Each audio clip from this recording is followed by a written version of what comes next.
Hello guys, how are you? I'm Hardeep Singh. Welcome back to your own YouTube channel. IELTS updates and recent exams. For more updates related to recent IELTS exam writing test topics, listening, reading, practice test, and speaking, you got guesswork. Please guys participate in everyday listening and reading practice test to achieve your desired band score in your actual IELTS exam. Please hit the like and subscribe button. Press the bell icon for the upcoming notifications. Don't forget like, subscribe and share my YouTube channel and my Facebook page, IELTS updates and recent exams. Part 1. You will hear a student called Janet talking on the phone to the manager of a sports centre about a job. First, you have some time to look at questions 1 to 5.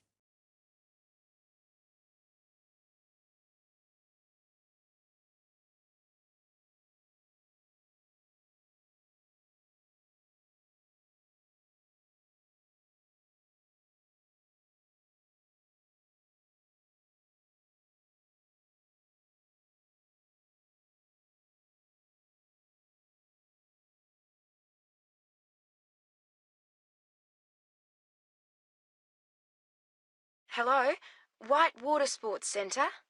Hello, I wanted to inquire about a job at the centre. Right, I'll just put you through to the manager. Hello, Steve Thompson speaking. Hello, my name's Janet Willis. I'm looking for a part-time job and I saw an ad saying that you have some vacancies. I was wondering what sort of people you're looking for. Well, at present, we're looking for a part-time pool attendant. I don't know if you're interested in that. Oh, yes, definitely.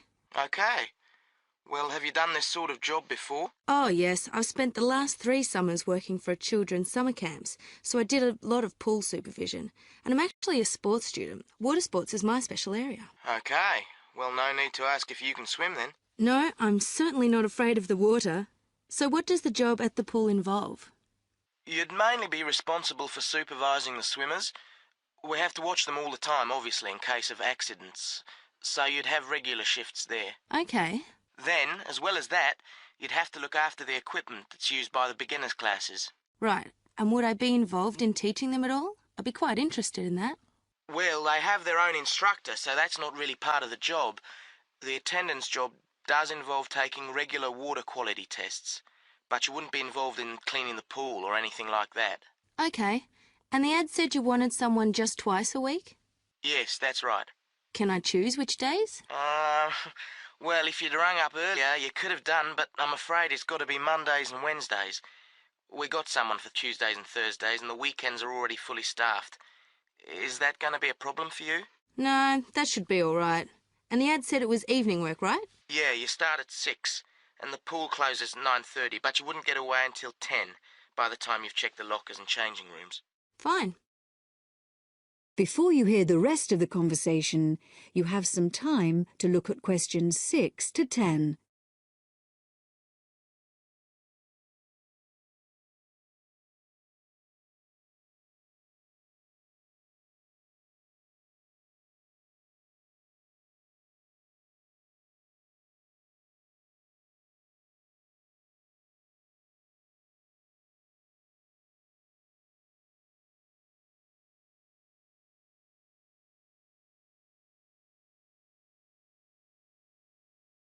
And how much do you pay? The basic hourly rate is $15, but it would go up to 19 for someone with the right qualifications. Well, I've got life-saving certificates and first aid qualifications. Oh, with that and your experience, you'd probably get the maximum rate then. Obviously, you'd have to come along for an interview if you're interested. Oh, it sounds just the job I'm looking for. Shall we fix a time for the interview now? Okay, it's Janet, isn't it? Yep, Janet Willis. How about Friday morning, Janet? Around 11? Oh, sorry, I have lectures, but I could make the afternoon. 2 p.m.? Fine. And can I just check on where you are? Is it Findon Avenue? No, it's 23 to 27 Farndon Avenue. That's Farndon. It's off Eastgate. East Gate. Fine. I'll look forward to meeting you then. Okay. So if you need to phone me before then, you can get through to me directly on 053 210. Is there anything I need to bring along to the interview? Well, you do need to fill in an application form. I'll put one in the post for you so you can fill that in and bring it along. You don't want me to post it back to you? No, just remember to bring it along with you. What about references? Should I bring any? Nah, but do have your certificates with you when you come. We need to see those. Great. Thanks very much then. I'll see you on Friday. Bye. Bye. That is the end of part 1. You now have half a minute to check your answers.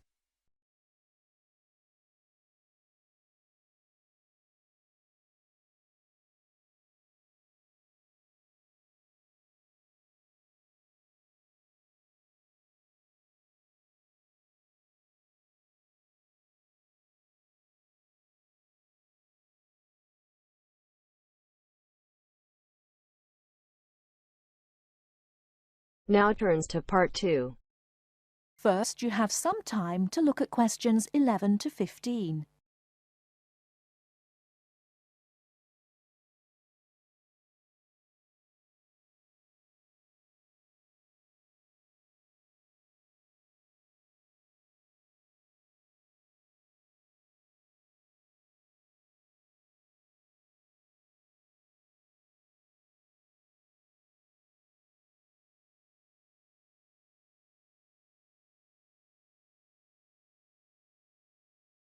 Starting at the beginning, you can see the on-off switch just beneath the two lights.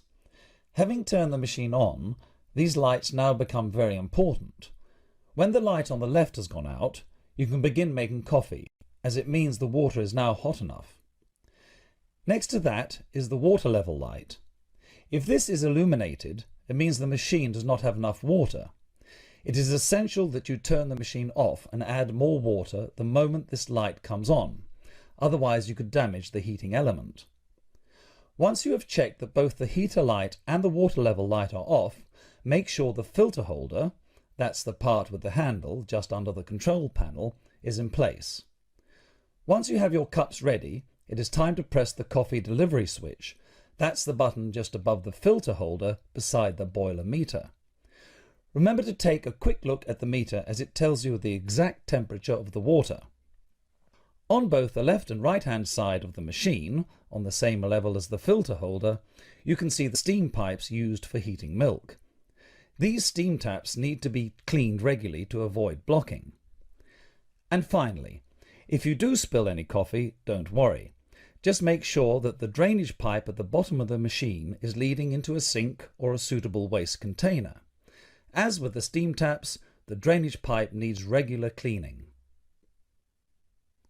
Before you hear the rest of the talk, you have some time to look at questions 16 to 20.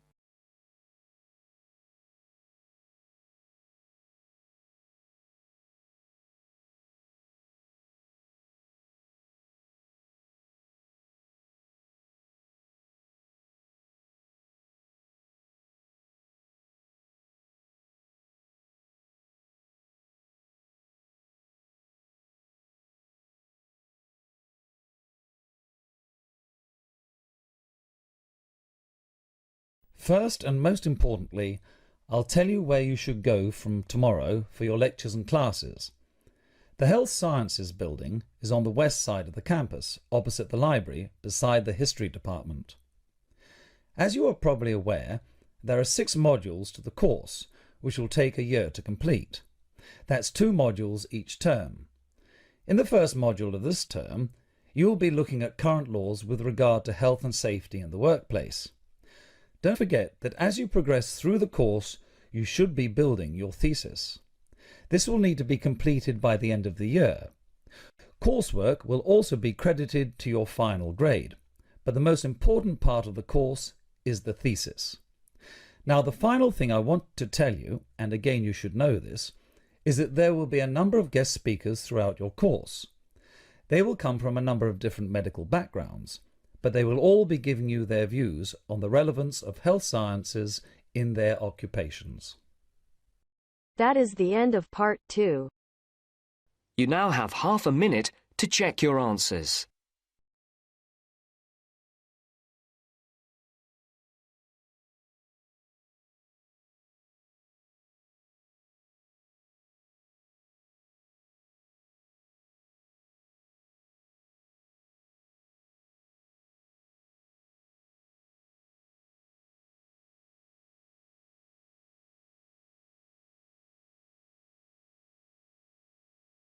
Now turns to part 3.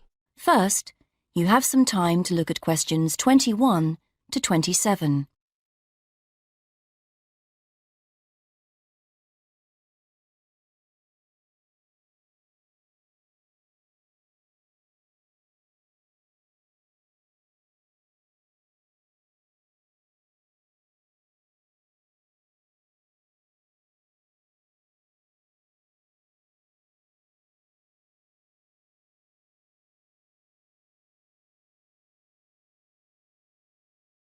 Now listen carefully and answer questions. So, you've all told me that you have been having difficulties with taking part in seminar discussions. I've invited you here to see if we can come up with some suggestions and solutions. Sometimes talking about these things can be helpful. Mika, you said that you think speaking and listening abilities are related. Yes, it was really difficult because basically I wasn't good at listening during discussions. You know, you need to understand what is going on, so if you miss some things that people say, it's very difficult to catch up with the topic. Also, when the tutor asked me a question, sometimes I couldn't understand the question and I was answering by making a guess about what he was asking. Usually, the result was that he said something like, "I think you didn't understand my question," which was quite embarrassing for me. Martina, have you personally had many difficulties taking part in discussions? Oh yes, definitely, especially in the very beginning of the course. In terms of speaking, I think I feel that the students, when they talk in class, there is no end to the conversation. They sometimes talk continuously regardless of whether you raise a hand. However, they will usually stop and let you speak if you just interrupt someone. At the beginning, I think I was trying to adapt to this kind of environment or classroom chemistry. It was also difficult because of my language ability. At the beginning, students, especially native speaker students, well, their English is...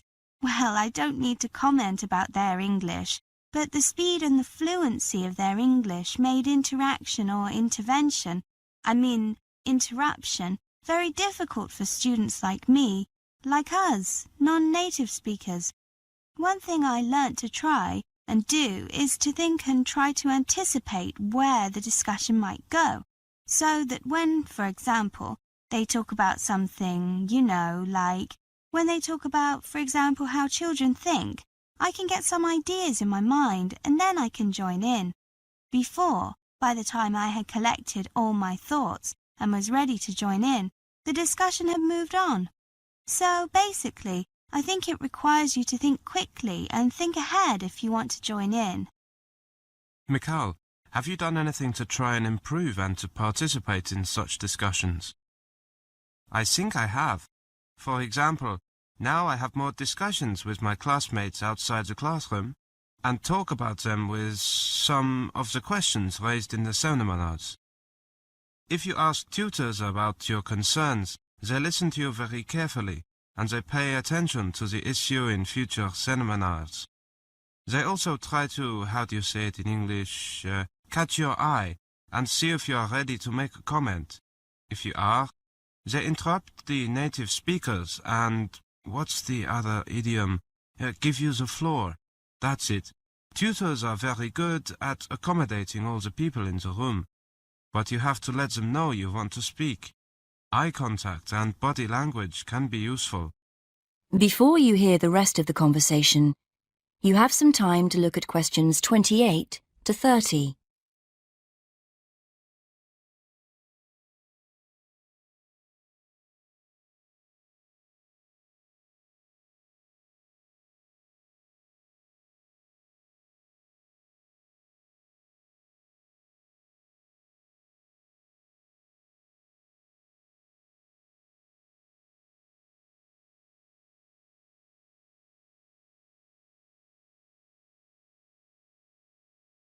Martina, with regards to speaking in discussions, what advice would you give to another student coming to study in England?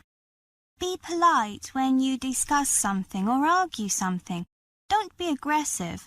Just be polite and argue in a polite way. And if you say something wrong, just admit it. English students don't mind if you make a mistake, and you should admit it and then continue the argument or discussion. If I have a really good idea or previous knowledge about the subject under discussion, my view is respected. But if I don't have anything to say about the topic, that's not good. So I advise the students from overseas to be prepared and to be polite. It's a good chance for you to talk and share. Take it. Mika, what advice would you give to international students about how to prepare for discussion activities? If you want to improve your English abilities, it takes some time. You must be realistic. You cannot make a quick improvement easily. But what you can do immediately is to have enough knowledge on that subject. If you have enough knowledge, for example, if you know technical terms, there is a much higher probability that you will understand the content of the seminar. You can also help yourself by using your English outside seminars. If you make some friends from your seminar groups, you will also find that they like to discuss topics with you in the seminars. So that's the advice I would give.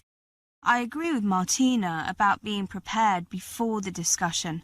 I find that English students are very interested in how things are done or tackled in other countries. However, they can be impatient if you take too long to express yourself. Well, thank you very much. I hope that's given you a few ideas. Now, there is something else I can suggest. That is the end of part 3. You now have half a minute to check your answers.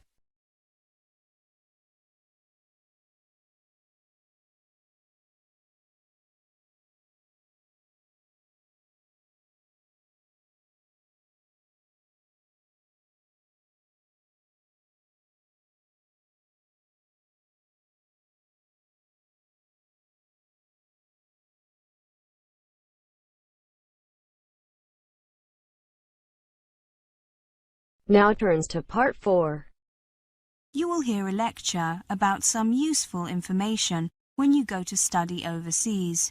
First, you have some time to look at questions 31 to 40.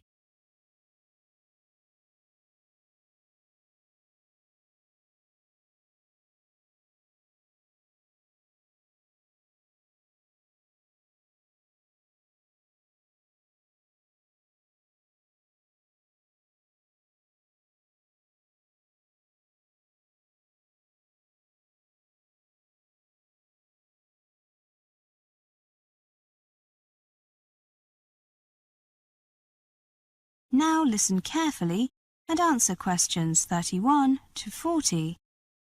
Hello, everybody, and thank you for coming. I know that you're all very busy at this time, but I hope that by coming to this talk, you'll at least get some useful information for when you go to study overseas. Well, today I want to talk about the effect of cultural background on learning style. That is, how a learner's culture might impact on his or her approach to study. I want to begin by looking at some basic cultural values and how these affect teaching and learning. I'll then go on to present evidence which shows that approaches to learning which are acceptable in one culture may not be acceptable in another. If you have any questions, I'd be happy to answer them at the end of the talk. Now, I want to start by introducing the two concepts. They are actually contrasting concepts. These are conserving and extending cultures. What do these terms mean?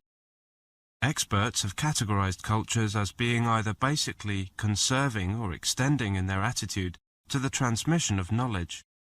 Let me give you an example to try to make this clear. A good example of a conserving cultural attitude is demonstrated by most Arabic cultures. Here there is the requirement to learn the Holy Book, the Quran, by heart. This demands a huge effort of memorization, as you can imagine. The way the Quran is learnt impacts on the way other subjects are learnt generally. It might also have an effect on learners' perception of what constitutes an acceptable teaching style. By this I mean that the unquestioning acceptance of the messages in the Quran and the concentration and repetition necessary to memorize those messages are transferred to the learning of school subjects and to the expectations students have on teachers. That's Arab culture. Let's turn now to Chinese culture. There is evidence to suggest that Chinese culture is conserving in nature. For example, keeping quiet in the classroom, listening to the teacher, not talking to other students, not interacting. These tend to characterize the Chinese classroom. As a result, Chinese learners do not develop argumentation skills as quickly as their American counterparts. American students tend to be actively encouraged to question their teachers, their materials, and to interact with other classmates. However, I have to say, in the interests of balance, that Chinese students tend to work with greater concentration. But this is not the point I'm trying to make. The point is that some cultures display a conserving attitude to teaching and learning, while others display a more extending attitude to learning. Now, the memorization and non-interactive styles of learning encouraged, for example, in Arab and Chinese cultures, may disadvantage learners, at least initially, when they progress from secondary school to university. Why is this?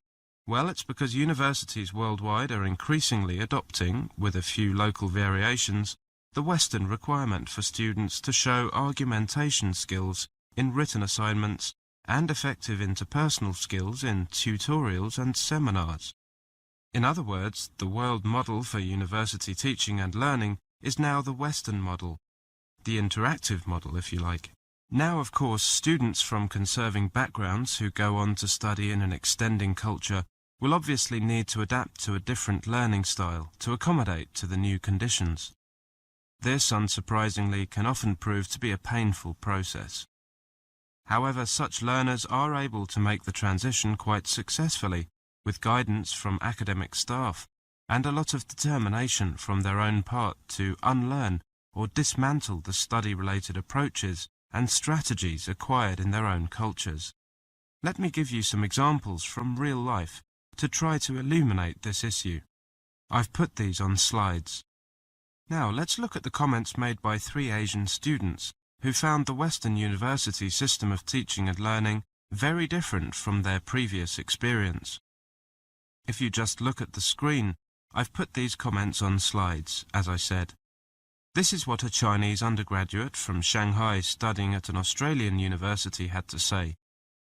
Generally, many of us are trained in a system where you don't contribute much to classroom discussions.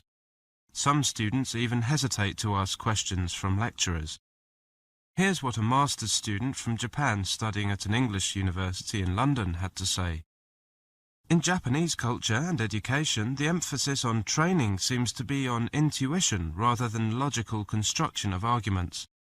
This makes it much harder to study at my British university. Finally, let's take a look at the comments by an Indian research student studying at an American university. One problem was getting used to the American system, where a student is expected to find out for herself or himself the requirements and facilities of the university.